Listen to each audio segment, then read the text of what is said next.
I love the romance of what I do. Sculpture has created a sanctuary and a peace within me that I never ever knew. Kira had that inner being that was searching for a way to communicate her love and her message and her life. So the art became an excellent way to do that. I think that her pieces will stand the test of time. Because I am not sculpting for today. I'm sculpting for 100 years from now. Kira was honored as the premier emerging bronze sculptor at the Vittoriano in Rome. Art critic Giancarlo Alou compared the emotion in Kira's work to that of Michelangelo, who once said, "I saw the angel in the marble and I carved until I set him free." Her backstory is pretty extreme. I was in a near-fatal accident, and I became very sick for several years, let alone visually impaired, and had no idea that I would ever be able to create anything with my hands or my imagination. Near death, Kira tried everything to heal herself. You can call it serendipity, but for Kira, it was fate when she discovered this dormant gift. A social worker by trade, she used art therapy to rehabilitate troubled youth. It worked for them, and it worked for her. When I held the clay for the first time, I found my sanctuary. I found my peace. She was searching for the guidance to take her art to a higher level. World-renowned master of figurative sculpture and creator of the Cirque du Soleil sculpture collection, Richard McDonald, the artist who virtually reinvented modern-day sculpture, would become her mentor and ultimate guide. I have always treasured all of the pearls of wisdom, and more than anything else, the confidence that he gave me.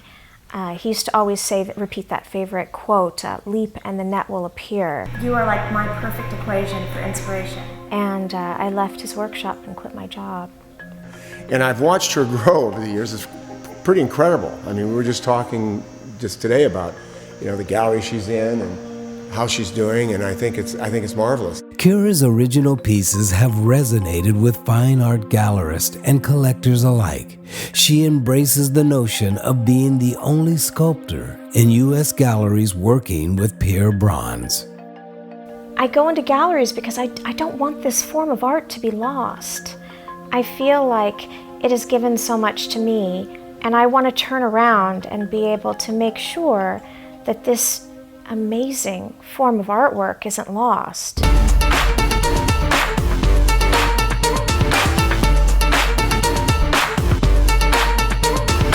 Kira found her own path, a path that was carved by force majeure. I have a condition that causes me to have a very specific tunnel vision. I never see the entirety of anything.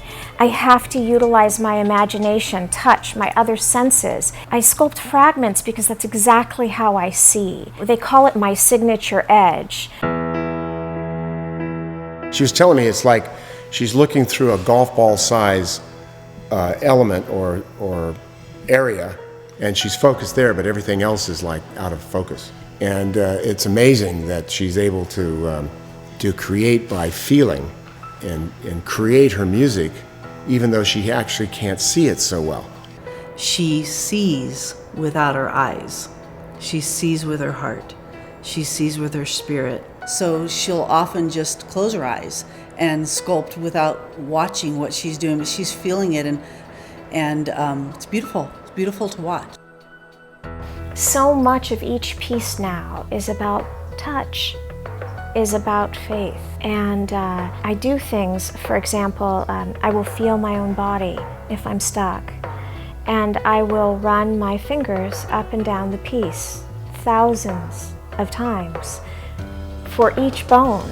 Sometimes people watch me and they say, "You've done that side of the breast 20 times, it looks exactly the same." Well, it doesn't feel exactly the same to me.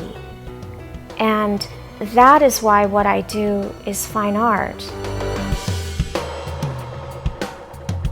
Her bringing herself into that and feeling and getting that intimate with it, I think it's going to make a better piece of artwork.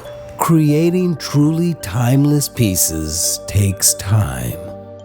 It takes me between 600 to 900 hours to create an average piece just in the clay. What lies beneath the romance of Kira's work is far from glamorous. The foundry.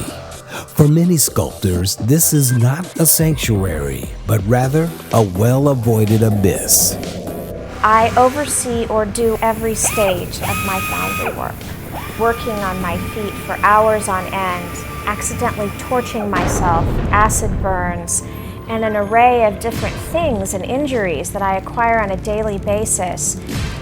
There is nothing easy.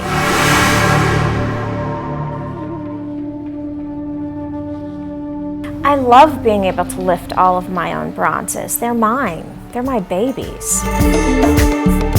Love, commitment, and blind faith are the driving force when creating each original work of art. I actually go into every wax in every edition that I have ever done and detail it.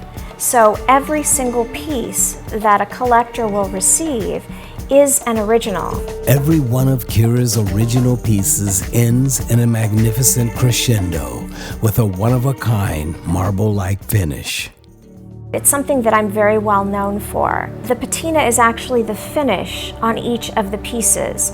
Each piece has a life of its own, and the patinas create that. They say in the art world that sculptures really are limited edition originals, whereas flat art, you can produce the same image 300 times and just sign it and number it different. But with sculpture, that's impossible because no two patinas can ever be done exactly the same.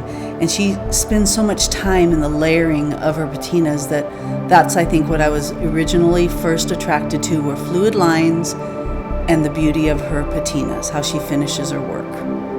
A true artist's work is never finished. It continues on, beyond even our lifetimes. But ultimately, what is even more important to Kira is the gift of giving back. Sculpting is my selfish gift. My ability to help children is the gift that is more difficult and yet even more rewarding. So the first thing She that we'll do formed is her actually own put charity, Clay Kids so for Health. Sculpting with terminally ill children who had been abused, neglected in witness protection programs, with facial deformities. Any child where something like art could help them utilize their imagination to survive whatever it was they were going through. And it's something that I will never let go, because when you have the ability to help a child, there's something sacred there. In Kira's own words, my holy grail is the faith and wisdom to know that I've already made it, that getting there was never a destination after all, but rather a state of mind. Something I had been missing all of my life, this piece of me that I can't explain. I have chills right now because it's my life. And I love every single solitary second I have that clay in my hands.